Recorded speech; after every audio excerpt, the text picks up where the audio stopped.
Alors, j'écoutais ce matin Sous le soleil de Platon sur France Inter avec Charles Pépin.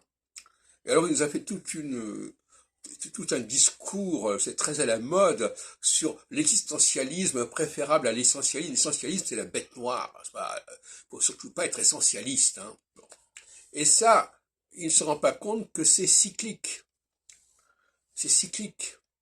Et dire quelqu'un, tout à l'heure parlait, je crois sur Radio Notre-Dame, de Balzac, en montrant que Balzac, il avait pris conscience des structures fondamentales, des catégories fondamentales. Et donc là, il y a deux discours qui s'opposent complètement, et c'est un peu ridicule, c'est un peu dérisoire. L'essentialisme, c'est quelque chose.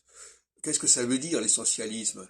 C'est une volonté de rester dans le statu quo. Quand je parlais de mobilité, oui, ben, le statu quo, d'accord. Mais il faut aussi revenir à l'essentiel, revenir à l'appartenance catégorielle, effectivement. L'existentialisme, ce serait la volonté de liberté, de refuser cela, de se défouler. Mais c'est aussi le refouler, justement. Parce qu'en se défoulant, on refoule aussi autre chose.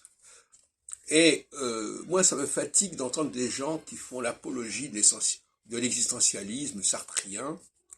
Il y a un temps pour l'existentialisme qui est le temps solsticial en astrologie, c'est-à-dire le temps où l'on peut être ce qu'on veut, on peut devenir ce qu'on veut, on peut appartenir à ce qu'on veut. Et il y a un temps où il y a il y a un principe de réalité, on est ceci et pas cela, on est à cette place-là et pas à cette autre place.